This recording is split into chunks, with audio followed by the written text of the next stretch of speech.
and welcome back to another week of Emkids Online. It's so good to be back with you guys. But before we continue with our lesson today, why don't you help me by getting up on your feet and let's get our Sunday praise on. I've got peace like a river, I've got peace like a river, I've got peace like a river in my soul.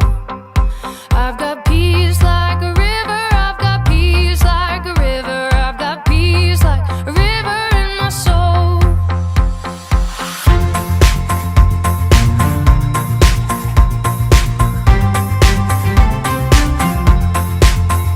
I've got love like an ocean, I've got love like an ocean, I've got love like an ocean in my soul.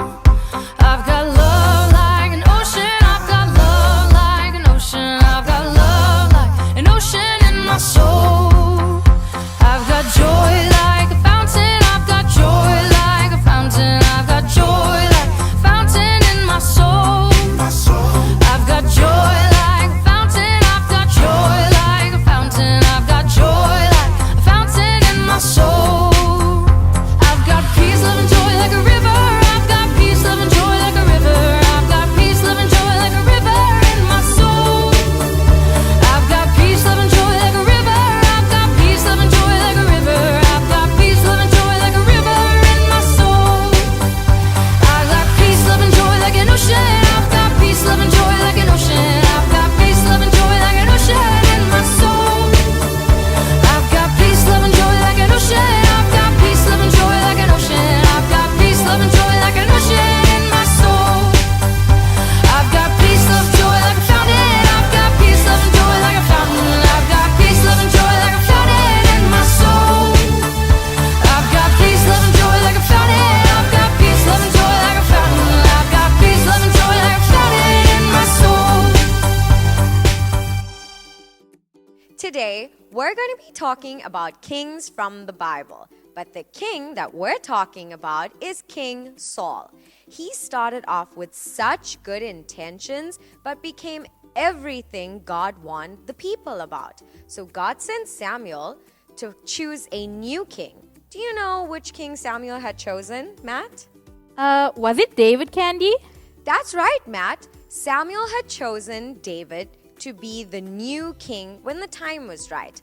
Unlike Saul, David was a man after God's own heart. He spent his days in the field watching sheep and writing songs of praise. The Miracle of Mercy. David and Saul.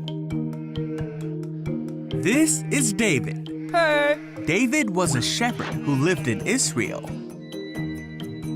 David was chosen by God to be the next king of Israel when he was just a boy. But David had to wait a very long time until that promise would come true because there was another king of Israel named Saul. Saul was strong and tall and looked like everything a king should be. But Saul did not follow God like he was supposed to, and for that reason, God chose to take the kingdom from Saul's family and give it to David's.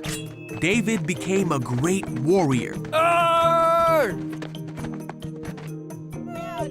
And everyone in the kingdom loved David. This made Saul jealous, and Saul hated David because he thought he would try to kill him and take the throne from his family. So Saul wanted to kill David. Whoa! Saul hunted David, but he couldn't catch him. One day, Saul heard that David was in the wilderness of En-gedi. So Saul gathered 3,000 of his skilled fighters and went to find and kill David. During Saul's search for David, he went in a cave to relieve himself.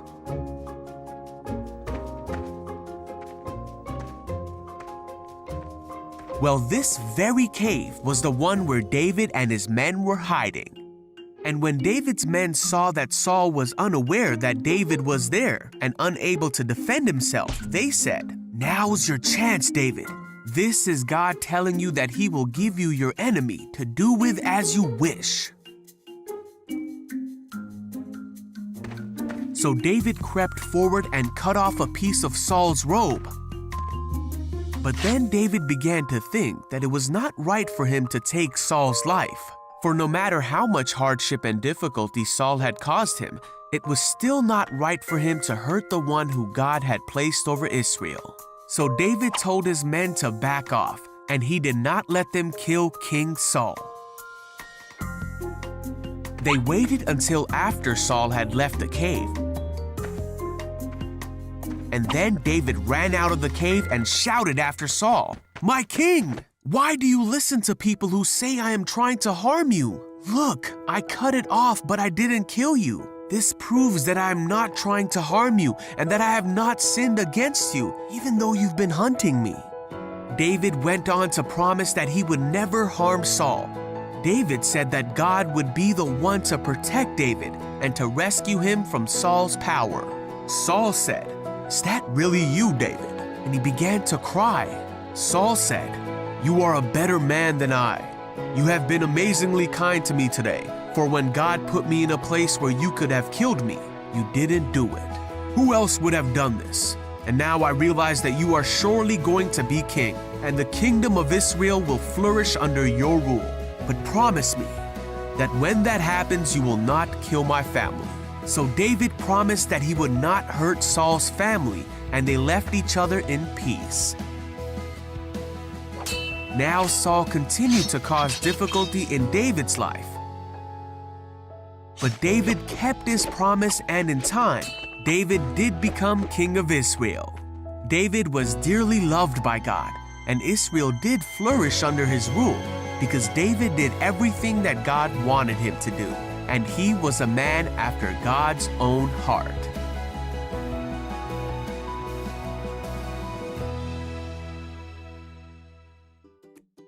David was not concerned about only himself, but he would seek God with all of his heart. And do you know who would be king after David, Matt? His son Solomon, who was also one of the wisest kings in the Bible. That's right, Matt. God wants all of us to have a heart that loves God and wants to do His will, and will always put Him first. Kids, always remember that one day you're going to be in charge of something, and you should always do it with honesty. If Saul had only turned to God, he would have been a great king, but his disobedience was his downfall. Good leaders seek God. So when it's your time to lead, or even before that time comes, ask God to give you wisdom like Solomon and a heart like David.